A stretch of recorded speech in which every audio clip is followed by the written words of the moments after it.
60 secondes, pratique.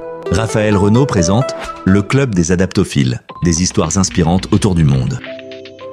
Bonjour à toutes et à tous. Je vous emmène aujourd'hui en Australie en 1983 pour vous parler de l'histoire vraie de Cliff Young, un fermier australien de 61 ans qui a bouleversé le monde de la course extrême. Depuis de nombreuses années, la principale activité de Cliff était de s'occuper de sa ferme, notamment en courant après ses moutons et ses vaches sur les vastes terrains de sa ferme. Par défi personnel, Cliff décide en 1983 de s'inscrire à la course la plus difficile qui soit, un ultramarathon, une course à pied de 850 km entre Sydney et Melbourne, un pari complètement fou. C'est une distance de plus de 20 marathons à parcourir en moins d'une semaine. Malgré son âge et son absence d'expérience, il croyait que sa bonne forme serait suffisante pour relever cet immense défi. Jusqu'ici, seuls des marathoniens aguerris, dotés d'un équipement spécifique et accompagnés de coachs, s'inscrivent à ce type d'événement. D'ailleurs, quand ils apprennent qu'un fermier de plus de 60 ans s'est inscrit à cette course et que son entraînement se limite à courir après des vaches, ils ne le prennent pas vraiment au sérieux. Dès les premiers kilomètres, Cliff est distancé, mais il résiste. À la fin de la première journée, tous ses concurrents décident de s'arrêter pour se reposer un peu.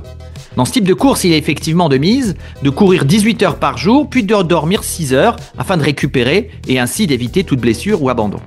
Mais de son côté, Cliff, il ne sait pas tout ça. On lui a jamais dit qu'on pouvait s'arrêter. Alors Cliff continue de courir, sans relâche, toute la nuit.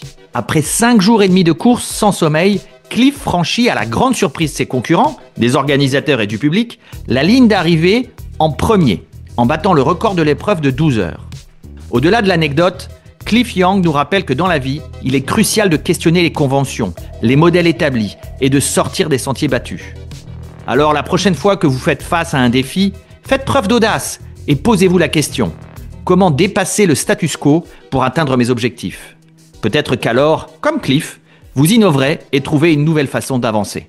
Je vous retrouve très bientôt pour de nouvelles aventures et des histoires innovantes autour du monde. C'était le Club des Adaptophiles, présenté par Raphaël Renaud. Françaisdanslemonde.fr